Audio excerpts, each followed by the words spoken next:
భూపాలపల్లి ఏరియాలో సింగరేణి భూములు అన్యాక్రాంతమవుతున్నాయి. పట్టణంలోని కొందరు వ్యక్తులు భూమిని దర్జాగా కబ్జా చేసి అక్రమ భవన నిర్మాణాలు చేపట్టారు. అయితే వీటిని తొలగించి సింగరేణి భూమిని కాపాడాల్సినటువంటి సంబంధిత అధికారులు చూసి చూడనట్లు వ్యవహరిస్తున్నారు.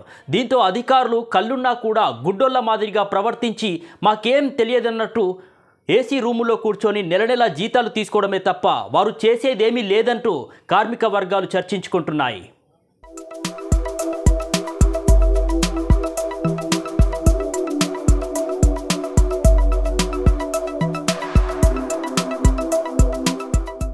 కుగ్రామంగా ఉన్న భూపాలపల్లిలో బొగ్గు గనులు ఏర్పడడంతో బొగ్గు రవాణా కోసం గత 20 సంవత్సరాల క్రితం పట్టణంలోని అంబేద్కర్ చౌక్ నుంచి కేటీకే వన్నింగ్ లైన్ వరకు సింగరేణి యాజమాన్యం బీటీ రోడ్డు నిర్మించింది.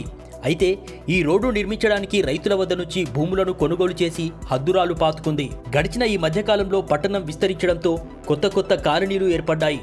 ముఖ్యంగా అంబేద్కర్ సెంటర్ నుంచి సుభాష్ కాలనీ మీదుగా టూయింగ్ లైన్ గనికి వెళ్లే రోడ్డుకి ఇరువైపులా భవనాలు, షాపులు, డబ్బాలు ఏర్పడ్డాయి. ఇంతవరకు బాగానే ఉంది. కానీ ఇందులో సింగరేణి స్థలానికి సంబంధించిన హద్దురాలను దాటి కొంతమంది దర్జాగా భవనాలు నిర్మించుకున్నారు. మరి ఇంత జరుగుతున్నా సింగరేణి భూములను కాపాడాల్సిన ఎస్టేట్ అధికారులు, సెక్యూరిటీ అధికారులు ఎవరి కోసం పనిచేశారో వారికే తెలియాలి. అసలు భూపాలపల్లి ఏరియాలో ఎక్కడెక్కడ సింగరేణి స్థలాలు ఉన్నాయి, అవి ఎంతవరకు ఉన్నాయి, వాటికి రక్షణ ఉందా అనేది ఇక్కడ పనిచేస్తున్న సింగరేణి అధికారులకు తెలుసా? తెలిస్తే ఇలాంటి భవనాలు ఎలా వెలిశాయి? భవనాలు వెలిసే సమయంలో అధికారులకు కళ్ళు లేవా? ఉన్నా లేనట్లే ప్రవర్తించి వారి వద్ద నుంచి ఏమైనా ఆశించారా అని కార్మికులు చర్చించుకుంటున్నారు.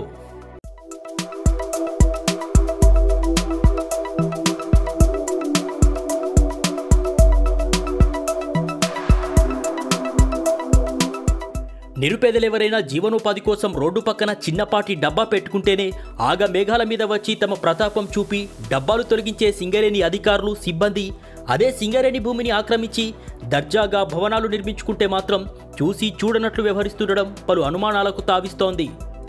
తూతూ మంత్రంగా హద్దురాలు పాతి ఆక్రమణదారులకు మొక్కుబడిగా నోటీసులిచ్చి చేతులు దులుపుకుంటున్నారనే విమర్శలు వెల్లువెత్తుతున్నాయి. ఈ క్రమంలో కబ్జాదారులు సింగరేణి భూమిని ఆక్రమించడమే గాక అందులో భవనాలు నిర్మించారు. దీంతో అంబేద్కర్ కూడలి ప్రాంతం విస్తరించకపోవడంతో ఇరుగ్గా ఉండి వాహనాల రాకపోకలకు తీవ్ర అంతరాయం కలిగి పలు ప్రమాదాలకు దారితీస్తుంది. ఈ క్రమంలో అనేక మంది గాయాల పాలయ్యారు.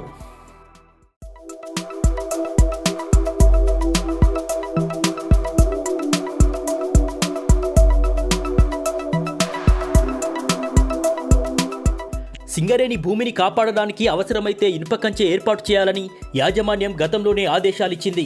కానీ ఏరియా అధికారులు మాత్రం ఉన్నతాధికారుల ఆదేశాలు పక్కకు పెట్టారు. కొందరు సెక్యూరిటీ అధికారులు, సిబ్బంది ఆక్రమణదారుల నుంచి డబ్బులకు ఆశపడి వదిలేశారనే ఆరోపణలు వినబడుతున్నాయి. ఇక్కడ ఒకచోటనే కాకుండా భూపాలపల్లి ఏరియాలోని మరికొన్ని చోట్ల కూడా సింగరేణి భూమి అన్యాక్రాంతమైనట్లు సమాచారం. ఇప్పటికైనా ఆక్రమణకు గురైన భూములను గుర్తించి హద్దురాళ్లున్న వరకు చూసి తిరిగి స్వాధీనం చేసుకొని భూపాలపల్లి ప్రాంత అభివృద్ధితో పాటు సింగరేణి ఆస్తులను కాపాడాలని కార్మిక వర్గాలు కోరుతున్నారు.